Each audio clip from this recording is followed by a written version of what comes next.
कबीरदास जी का व्यक्तित्व संत कवियों में अद्वितीय है। कबीर जी के जन्म स्थान के बारे में विद्वानों में मतभेद है, परंतु अधिकतर विद्वान यही मानते हैं कि कबीर जी का जन्म लगभग 14वीं-15वीं शताब्दी के मध्य में काशी में हुआ था। संत कबीरदास जी के दोहे गागर में सागर के समान है। यदि उनका गूढ़ अर्थ समझकर कोई उन्हें अपने जीवन में उतारता है तो उसे निश्चय ही मन की शांति के साथ साथ ईश्वर की प्राप्ति होगी। नमस्कार दोस्तों, मैं बरखा शर्मा। इस श्रृंखला के माध्यम से हम कबीरदास जी के सुप्रसिद्ध दोहे संक्षिप्त भावार्थ के साथ आप तक पहुंचाने का प्रयत्न कर रहे हैं। प्रस्तुत है हिंदी मंच पर संत कबीर के दोहे, खंड पहला। बुरा जो देखन मैं चला, बुरा न मिलिया कोय। बुरा जो देखन मैं चला, बुरा न मिलिया कोय। जो दिल खोजा आपना, मुझसे बुरा न कोय। कबीर जी कहते हैं, जब मैं इस संसार में बुराई खोजने चला तो मुझे कोई बुरा न मिला। जब मैंने अपने मन में झांक कर देखा तो पाया कि मुझसे बुरा तो कोई है ही नहीं। तात्पर्य यह है कि हमें दूसरों में झांकने के बजाय आत्मा अवलोकन करना चाहिए। पोथी पड़ी पड़ी जग मुआ, पंडित भया न कोय। पोथी पड़ी पड़ी जग मुआ, पंडित भया न कोय। ढाई आखर प्रेम का, पढ़े सो पंडित होय। कबीर जी कहते हैं, बड़ी बड़ी पुस्तकें पढ़कर संसार में कितने ही लोग मृत्यु के द्वार पर पहुंच गए, पर सभी विद्वान न हो सके। कबीर जी मानते हैं कि यदि कोई प्रेम या प्यार के केवल 2.5 अक्षर ही अच्छी तरह पढ़ ले, अर्थात प्यार का वास्तविक रूप पहचान ले, तो वही सच्चा ज्ञानी होगा।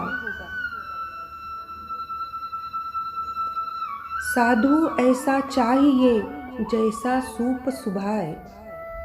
साधु ऐसा चाहिए जैसा सूप सुभाए।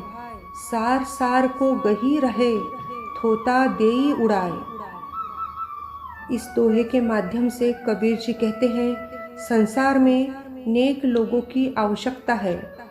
इस संसार में ऐसे सज्जनों की ज़रूरत है जैसे अनाज साफ करने वाला सूप होता है। सूप जो सार्थक को बचा लेंगे और निरर्थक को उड़ा देंगे। तिनका कबहू ना नींदिए, जो पावन तर होए। तिनका कबहू ना नींदिए, जो पावन तर होए। कबहू उड़ी आँखिन पड़े, तो पीर घनेरी होए। इस दोहे के माध्यम से कबीर जी कहते हैं, कभी किसी वस्तु को छोटी समझकर उसकी अवहेलना नहीं करनी चाहिए।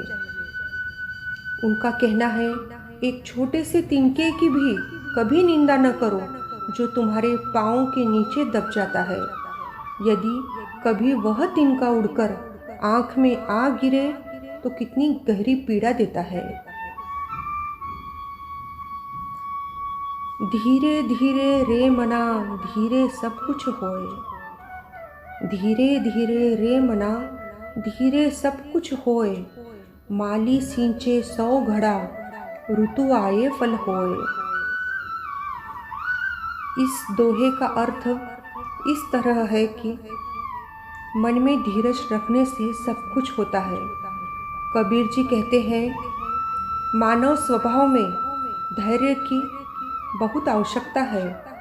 अगर कोई माली किसी पेड़ को 100 घड़े पानी से सींचने लगे, तब भी फल तो ऋतु आने पर ही लगेगा।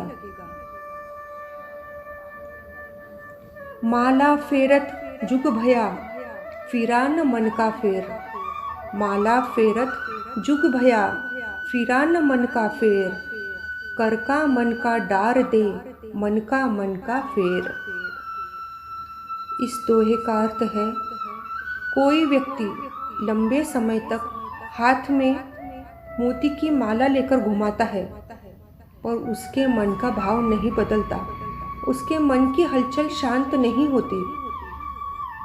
कबीर जी की ऐसे व्यक्ति को सलाह है कि हाथ की इस माला को फेरना छोड़कर मन के मोतियों को बदलो, मन के मोतियों को फेरो। जाति न पूछो साधु की, पूछ लीजिए ज्ञान। जाति न पूछो साधु की, पूछ लीजिए ज्ञान।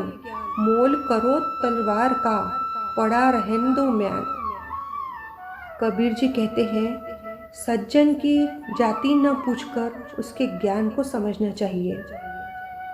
तलवार का मूल्य होता है, तलवार किस में रखी जाती है उस म्यान का मूल्य नहीं होता।